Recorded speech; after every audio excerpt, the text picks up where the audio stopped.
With singing so atrocious, your damn ring shouldn't mean a thing. But there is a ring on power that means a whole lot.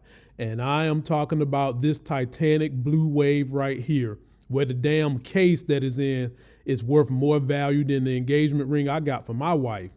And in this video, we're going to talk about exactly how Mecca knew everything that was coming and that Kane just proved to continue to be dumb, thinking he's smart. And we're going to talk about other issues that are going to stem from this ring that might have a tracker on the inside.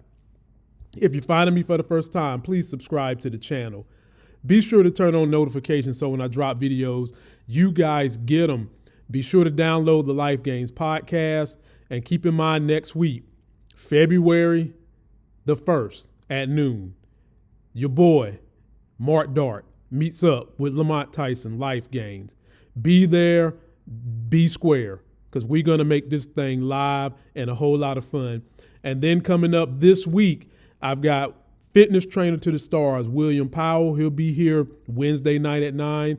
And then my boy E-Man coming to talk about Recast T'Challa in the Power Talks version Thursday night at 9 p.m. You don't want to miss any of these great interviews. It'll be a lot of fun. Now, we already know that Mecca is calm, cool, calculated, and deliberate. And he also plays chess while a lot of people are playing checkers. And one of the pieces of evidence that lets me know that he knew exactly what was going on, that someone was going to try to infiltrate him, whether it was Kane or somebody else, was when he said this to Kane. So I fully believe that Mecca knew at some point in time Kane was going to try to come for him for something.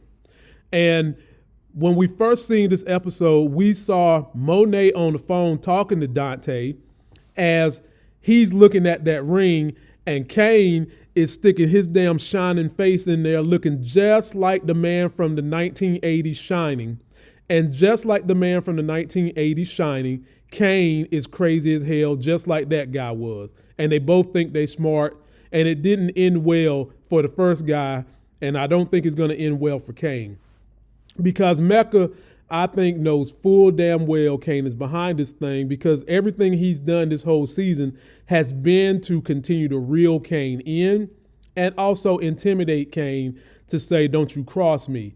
So when they was having a little party and I was repping Chef Boy You Weak now after I gave him such a great name, you saw Mecca just kill Nuff right in front of Kane. Kane looked shook. And in this episode, we seen Mecca walk directly into Kane's face and say, I know who the mole is. And I think that was a symbol for him knowing it's Kane, but he took out Chef because he still needs Kane right now. It's not over with Kane. And Mecca knows full well that besides Kane and Little Guap, because Little Guap did follow Kane up to the house, there's only one other person that knows where he lives, and that's my man Tariq. And I fully 100% believe that this is Mecca sitting in a room waiting for Tariq, because he knows good and damn well that the only other person that's seen how to get to his crib and knows who he is Tariq.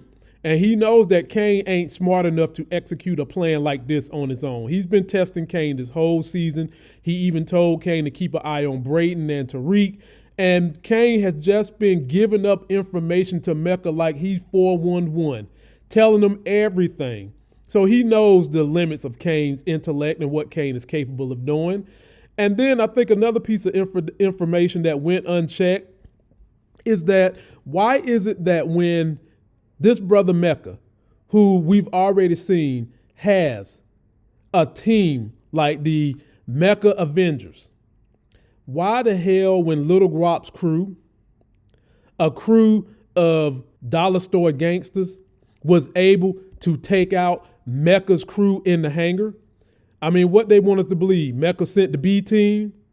Or that must have been the weekend crew. They don't show up but only on the weekends. And Little Guap's crew was able to take them dudes out. They robbed the hangar of everything they had. Not to mention ain't no cars get shot up, none of that.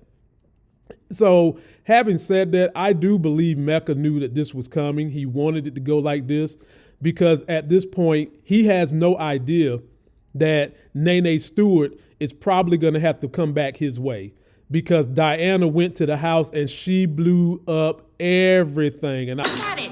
And so now that Nene can't get her son, I'm 100% sure she's going to try to get back with Dante, because she needs family. She's out on her ass and she's got to find some way to make it.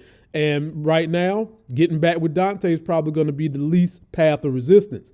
But having said that, are we going to have a situation where trying to get back with Dante is going to be the end of Cain's life? Because once Mecca is able to get Monet, he don't got no need for Cain. Or could Monet have him spare Cain's life? Because right now, she's trying to find Zeke.